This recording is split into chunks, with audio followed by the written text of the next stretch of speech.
Kini ku sadari ternyata tak mudah bagiku untuk melupakan saat-saat indah denganmu.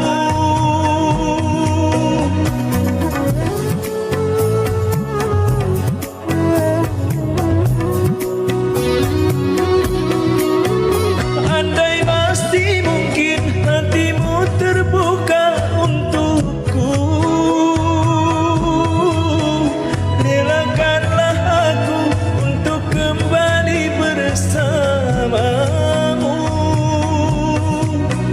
Cinta, oh cinta, ada getar rasa ketika ku berjumpa denganmu.